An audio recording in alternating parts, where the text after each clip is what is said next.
कोई हमारे साथ छल करता है, कोई हमें पीड़ा देता है, तो तन दुख से और मन प्रतिशोध से भर जाता है। फिर हम प्रतिकार चाहते हैं, अपने मन की अग्नि को शांत करने के लिए प्रतिशोध चाहते हैं। और यही हम सबसे बड़ी भूल कर बैठते हैं। तो क्या किया जाए?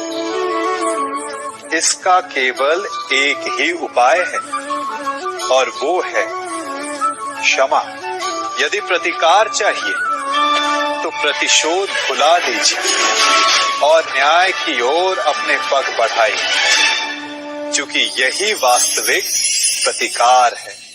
हम अपनी सोच और संसार की मान्यता के अनुसार अपने विचार बनाते हैं। जैसे सत्य कहना धर्म है, असत्य कहना पाप, सहनशीलता धर्म है और क्रोध करना अधर्म, उपकार करना, जीवों पर दया करना धर्म है और निष्ठुर होना अधर्म। परंतु क्या यही सत्य है? क्या कभी कभी परिस्थितियां इन आवेशों को उल्टा नहीं कर देती? करती है।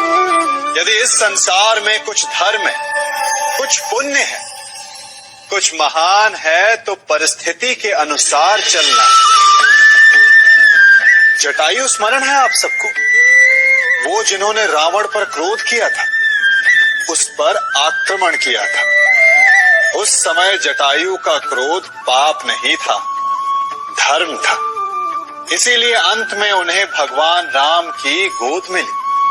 और कुछ ऐसे भी होते हैं जो धर्म को सहनशीलता समझकर हर अन्याय को सहते हैं और अंत में वो बाणों की शैया पाते हैं। यदि कोई पशु या व्यक्ति अकारण आक्रमण करके किसी निर्दोष के प्राण लेने की चेष्टा करे, तो उसके रक्षा हेतु उसका वध कर देना पाप नहीं, समय की मांग है। क्योंकि आक्रमण भी आत्मरक्षण ही है। यदि किसी दुष्ट की सहायता करने से सामान्य मनुष्य को कष्ट पहुंचे, पीड़ा पहुंचे, तो उसे सहायता ना देना ही धर्म है। अकारण क्रोध अस्वीकार्य है, परंतु यदि क्रोध से कुछ शुभ पाप बाहुभीत हो, तो क्रोध और दंड भी धर्म ही है।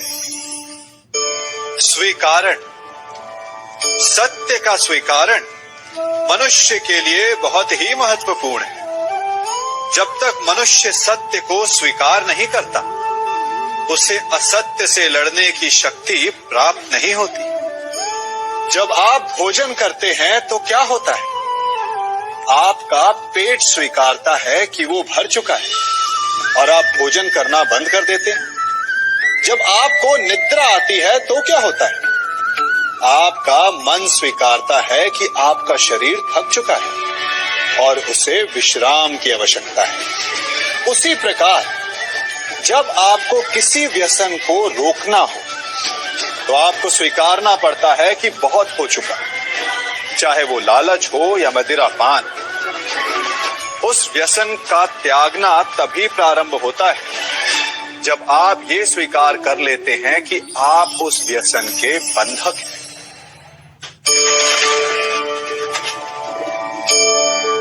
इन पक्षियों को देख रहे हैं आप?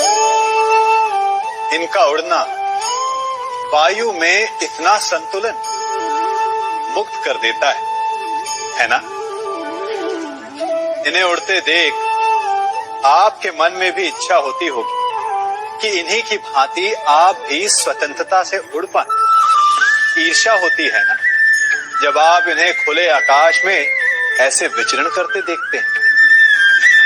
पर कभी सोचा है इस उड़ान को, इस स्वतंत्रता को पाने के लिए कितना परिश्रम, कितना अभ्यास किया होगा इन्होंने?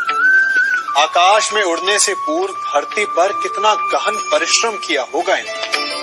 इनके माता पिता ने पहली बार जब इन्हें पंख फड़फड़ाने को उकसाया होगा, तो कितनी बार घिरे होंगे। पहली बार वायु में उड़ते समय कितना भय लगा होगा इन्हें। अपनी पहली उड़ान के पश्चात धरती पर उतरते समय गिरकर कितनी चोट खाई होगी।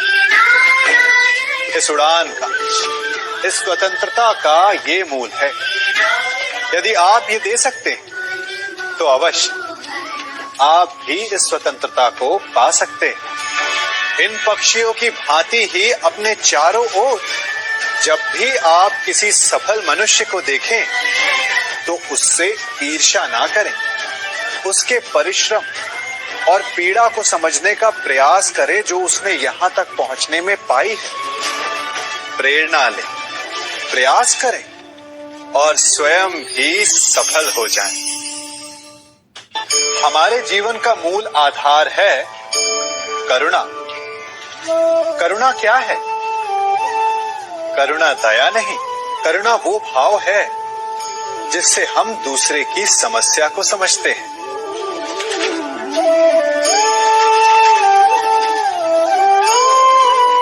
उसकी कठिनाई को अनुभव करते हैं। इस संसार में सारे संघर्षों का मूल है एक दूसरे की परिस्थिति को ना समझना, और इस समस्या का हल है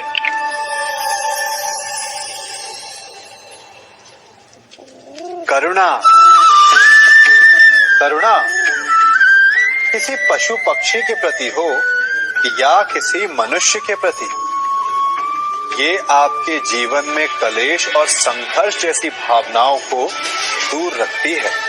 और जिस दिन आप दूसरे को करुणा के दृष्टिकोण से देखेंगे, आपको उसकी समस्या समझ आएगी और उसे आपकी, और उस दिन हर संघर्ष का अंत हो जाएगा।